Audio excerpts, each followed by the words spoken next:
Icons Corner. Icons Corner is a platform that is basically aimed at giving you back at home. Those of you who don't have time due to your busy schedules, those of you who don't have the financial abilities of maybe having a formal education, you can as well use the Icons Corner to enhance your understanding and better your understanding in the field of economics, be it in the ordinary levels or the advanced level. Now, the Icons Corner is a site that's actually there to give you that opening, that insight of what the economics for GCE. So, in as much as economics is concerned, if you have to take this particular subject or course in your GCE, be it in the ordinary or advanced level, the Icons Corner is going to be the best of the best to prepare you for this exam. But today, our first class, official class, of course, an introductory class.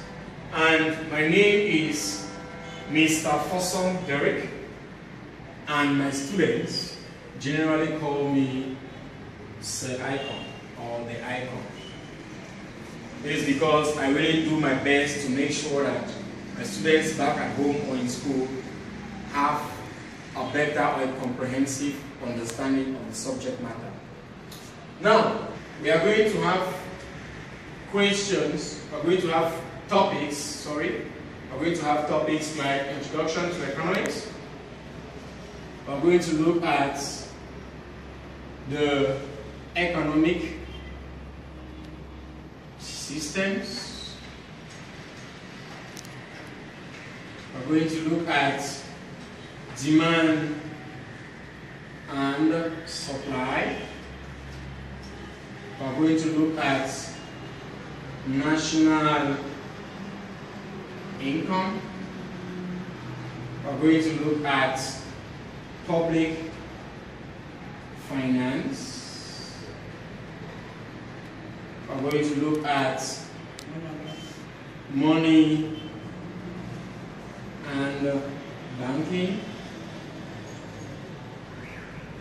We are going to look at monetary economies. We are going to look at international trade.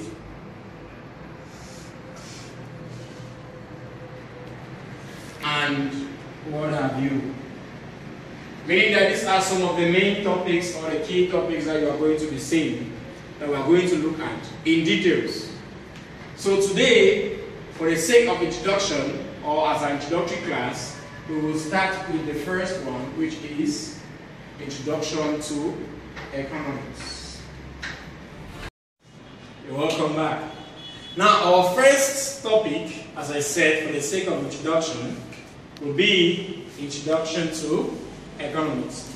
Now, you must take note that in as much as your ordinary level is concerned, you must have at least 5 questions that are set on the introductory lessons in your MCQ. So, economics. Economics. What is economics? We know economics, of course, is a subject. Yes, economics is a subject, but what is economics? What is economics all about? What is the origin? Economics does not just appear. There is an origin that economics has. What is the origin? Now, the subject, economics, originated from a Greek word called oikonomia.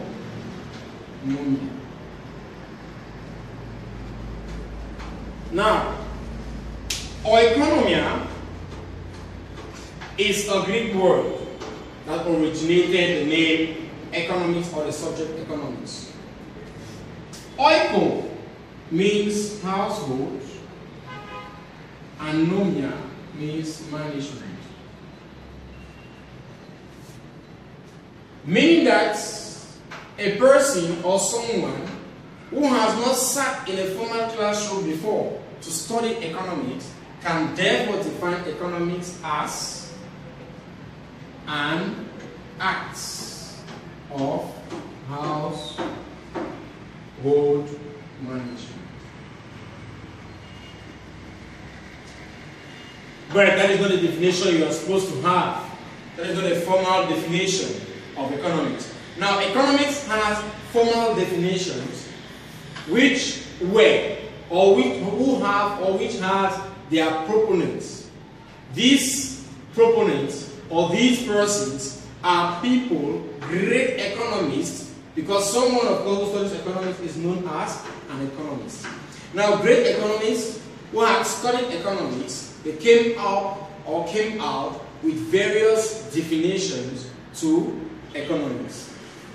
And the first person who came up with the first definition to economics, who is also known as the father of modern economics, is no other person than Adam Smith. Now, Adam Smith, he defined economics. He had his own definition to economics. And Adam Smith said that to me, Adam Smith, to me, economics can be defined as an inquiry into nature that are causes of wealth of nations. An inquiry into nature which are causes of wealth of nations. You're right? It's defined as an inquiry into nature that are causes of wealth of nations. Now, to him, when you seek to inquire about what? The nature. What is the nature? The natural gift of life. When you seek to inquire about the nature, it leads you to be able to attain wealth among what? Nation. It says, it's an inquiry into nature that are causes of the wealth of nations. Meaning that economics is that study that deals with what? It studies what? Nature. And from nature, you can have what? Wealth among what? Nations. The next person was Alfred Marshall. Alfred Marshall defined economics. He said to him, economics can be defined as that study or the study of mankind and their ordinary business of life. The study of mankind and their ordinary business of life. It means that to him, economics is all about what? That subject that studies what? Mankind. Who is mankind? Us, human beings, and things that exist what? Among what? Them. The study of what? Mankind and their ordinary business of life. The study of people, human beings, and their environment, and the way they do what? They relate with what? Each other. They relate with one another, and what? These people who relate among themselves carry out what? Ordinary business of what? Life, which are what? The economic activities that they carry out. Marshall. Now let's look at John or J.S. Mill. J.S. Mill, John Stuart Mill. He says to me, J.S. Mill, I look at economics to be a practical science. He says it is a practical science. A practical science which deals with the production and distribution of wealth. He said to me who? John Stuart Mill, economics can be defined as a practical science which deals with the production and distribution of wealth. Meaning that economics is all about, it's a science that you practice, it's a subject that you practice every day in your day-to-day life. You practice what? Economics. And it's that practical science that deals with what? The production it leads us to a concept called production, which we will see. Now, production is simply the creation or the transformation of what? Raw material into semi or finished goods for what? Immediate consumption or for what? Further consumption. Meaning that you can create a good out of raw materials which serve as what? Food or ingredients to use or to be used to produce goods or to manufacture goods. And those goods could be what? Semi or what? Finished goods. And if they are semi goods or semi-finished goods, they should be what? Used for what? Further production. Or finished goods which are used for what? Immediate consumption. So that to him, that is what economics is all about. That is his definition to economics. And the very known and well-known person recognized and seen to have given or provided the most acceptable definition to economics is no other person than Prof.Leonel Robbins.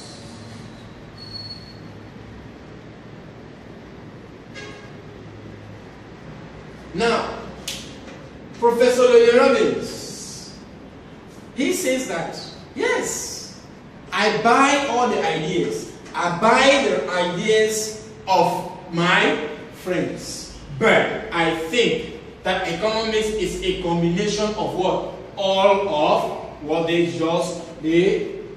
gave. So, Leonel Robbins' definition is a mixture or a combination of what? All the other definitions. He said what? He says that what to him, Professor Robbins, he was a student there. Leonel Robbins was a student of who? Adam Smith.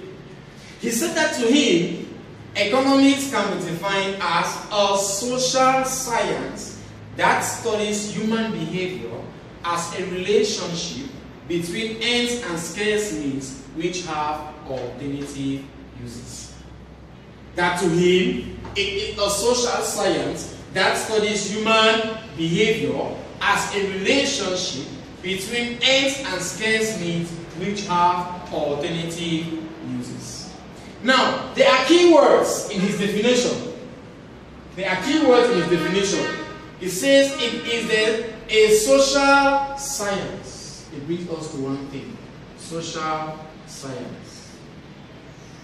Now, they can ask you your MCQ, paper 1, that who holds the most acceptable definition to economics? You tell the marker that it is what? Professor Leonel Robbins. Now, in Professor Leonel Robbins' definition, there are key terms. There are important words that are removed for us to do what? To explain them. And which are these words? The first one is what? Social science. It links us his definition of social science that studies human behavior as a relationship between ends and scarce means which have alternative uses. Now, social science. This social science here tells us that it makes us to understand that economic is social science because it does what? It deals with what? Human beings. It deals with human beings. Because economics studies human beings and their behavior, it makes it a social work science. Ends and scarce means which have alternative uses. Now, ends. What are ends?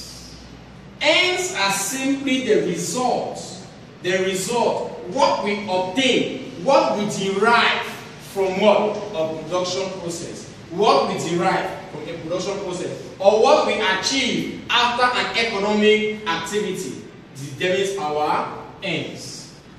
Our scarce means here links us to a concept called scarcity.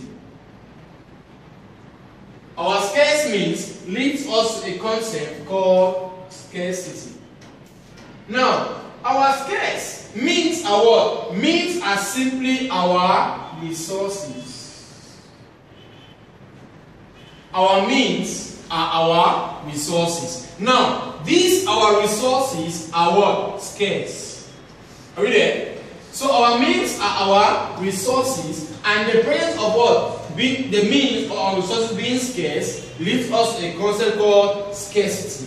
It therefore tells us that what? The means of deriving our resources are scarce to satisfy our what? Ends. And our ends are simply our wants. So our resources are scarce to satisfy our what? Ends, which are our wants. And our wants are simply what? Human desires. Our wants are simply those things that we desire. And we can attain our want or derive our want from what? An economic activity, or for example, a production process. Is it clear? Good. Alternative uses. What is alternative uses? Alternative uses simply means that what? A good or a particular commodity can have more than what? One use. Or it means that a particular commodity can be used for more than one what? Purpose. Take for example, you have cassava, right? Cassava can be used to produce what? Gari. Can be used to produce what? Miando, bobolo, alright? Can be used to make what? Fufu, kumkum. So you look at the different what? Uses of what? Cassava.